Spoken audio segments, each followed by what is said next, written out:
Hello, fellow bibliophiles, and welcome back to Blatantly Bookish. I'm Marissa, and today I thought I would show you a little compilation of different clips that I took during the month of July for Jane Austen July and put them together into a little vlog for you guys. So sit back, relax, and enjoy.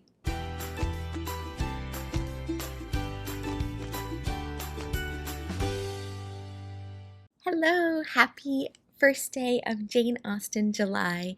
It is the morning and I'm so excited to share this wonderful day with you. I have Northanger Abbey here and I think I'm going to fix myself a little matcha latte and some strawberries as a good morning treat to enjoy Northanger Abbey with.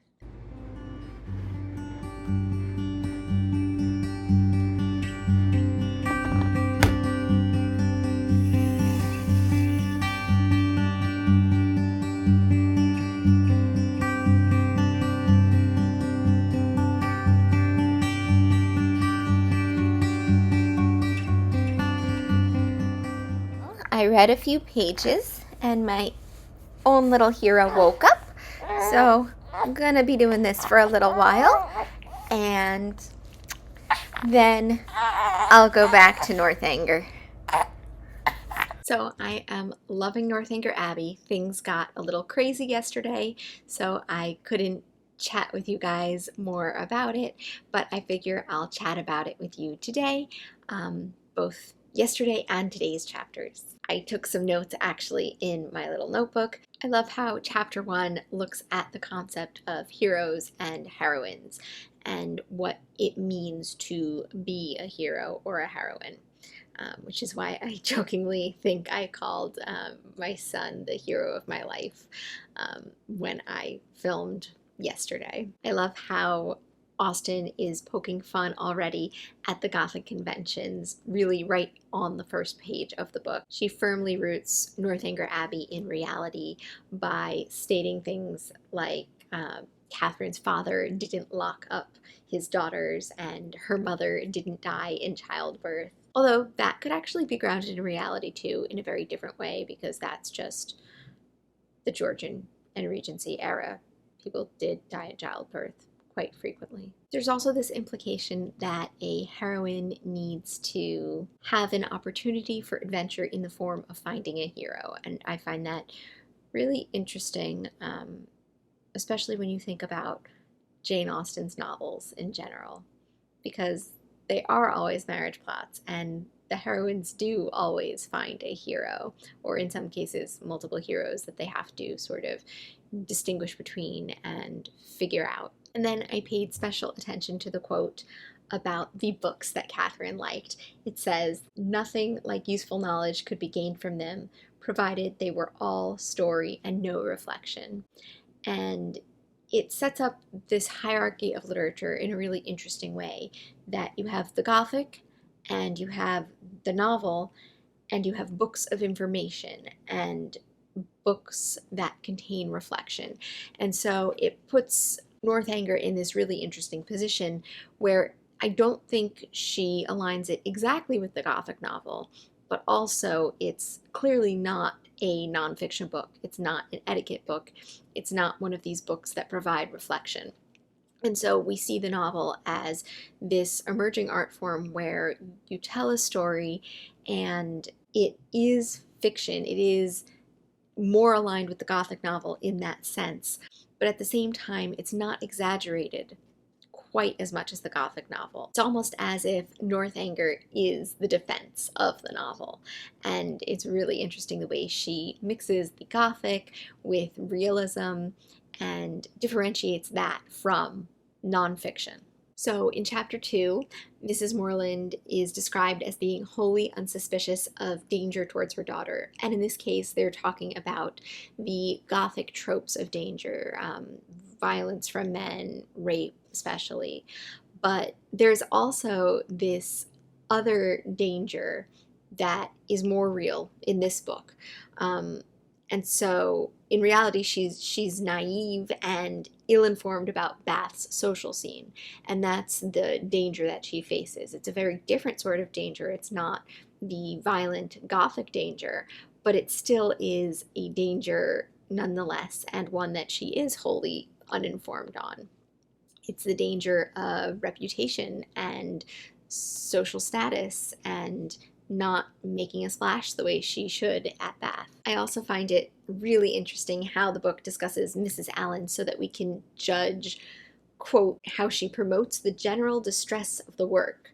So this implies that if this were a Gothic novel, this character would, interrupt letters and ruin her character or turn her out of doors. But reality is very different. Mrs. Allen does perpetuate the plot in a lot of ways, but not in the way that the Gothic novel would suggest.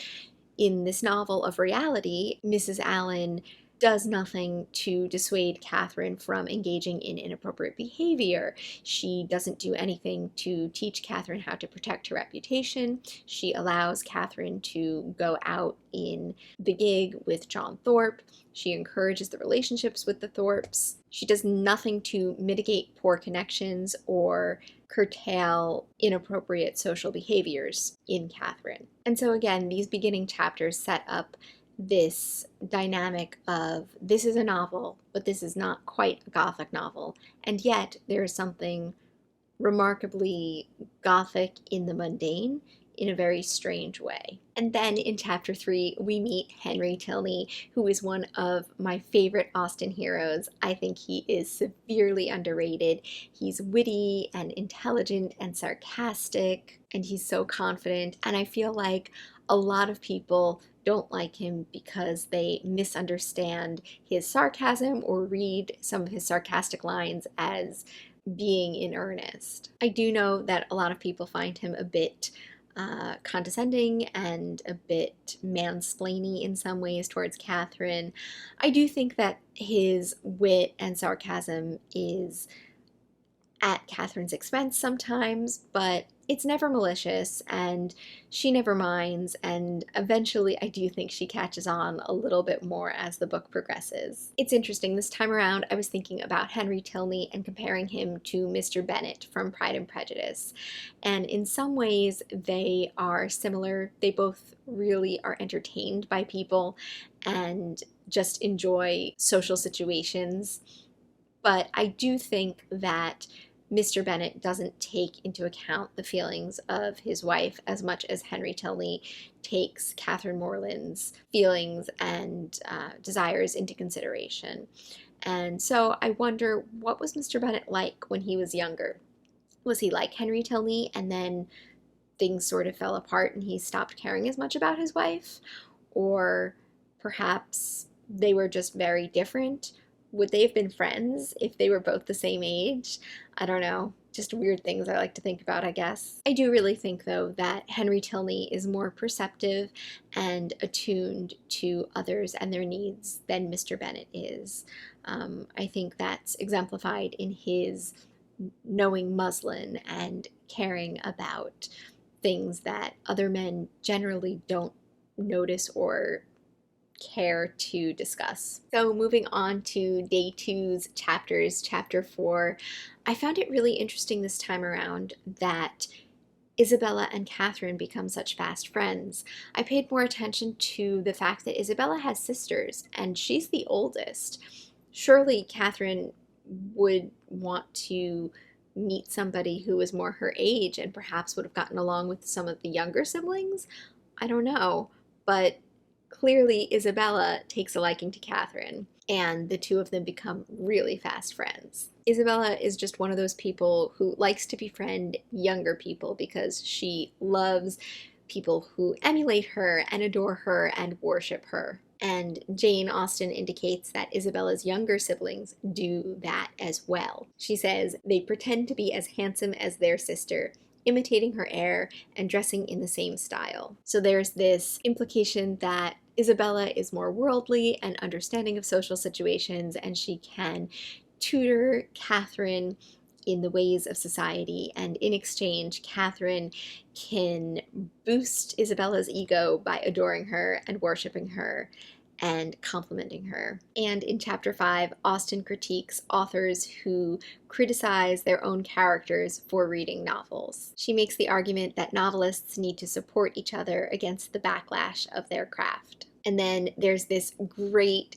quote, which is a serious defense of the novel, and I absolutely love it. I want to read it to you guys. She describes novels as only some work in which the greatest powers of the mind are displayed, in which the most thorough knowledge of human nature, the happiest delineation of its varieties, the liveliest effusions of wit and humor are conveyed to the world in the best chosen language. And that is just how I feel about Jane Austen's novels as a whole, that is what they do, and they do it absolutely brilliantly. And then what stood out to me in chapter 6 is Isabella and how two-faced she is. She says, "There is nothing I would not do for those who are really my friends. I have no notion of loving people by halves. It's not in my nature.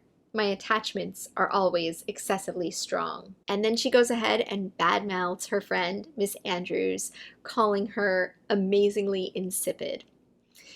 Oh, Isabella. I think that the characters in Northanger are a little more caricatured than some of the characters in Austen's other novels. And I think the reason for that actually has to do with it being a parody of the Gothic novel. I think that Gothic novels, the characters are a little more one-dimensional, and so Austen creates characters that are lifelike, but are also a little one-dimensional. I feel like her characters are just more interesting in some of the other books that she's written. But of course, Northanger is still really interesting and amazing. And I think the real intrigue in Northanger has a lot more to do with the novel as a craft than the characters or the plot itself. Hello, so it's been quite a while since I've done another little vlog, but I've read a lot more of Northanger Abbey. I'm on chapter 13, and I'm really struck by how I used to think that Catherine was just really, really naive. But when I'm reading these chapters, at least this year, I'm realizing that Catherine actually is a lot more perceptive than I've ever given her credit for. I think she just assumes that because of her inexperience, she must be incorrect about her assumptions on people around her. But in reality, she actually realizes that, John Thorpe is a terrible person, and she does question Isabella, and she does push back on both of them. But because she trusts and loves her brother, she feels like she should give these Thorpes the benefit of the doubt. And it's that trust in her brother that I find really interesting, and the relationship with her brother that I find fascinating when reading this book again this time. So Jane Austen July is flying by. It is currently the 21st, and I am enjoying so much of Jane Austen's juvenilia.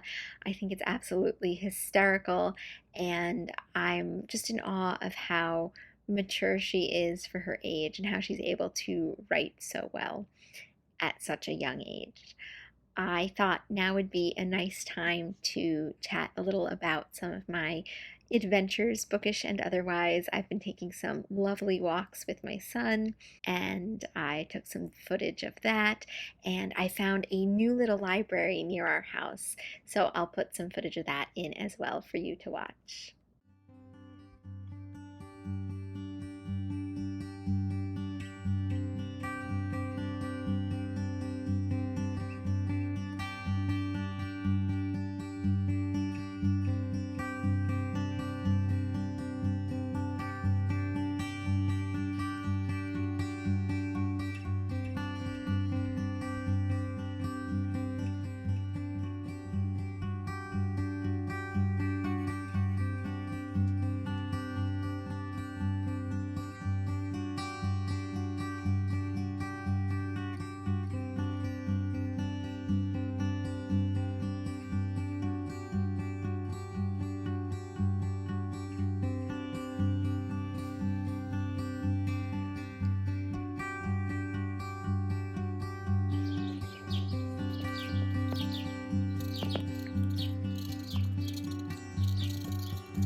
Hello! So it is the morning of the second to last day of Jane Austen July, and I am so sad to see Jane Austen July come to a close, but I still have a lot of reading I want to do.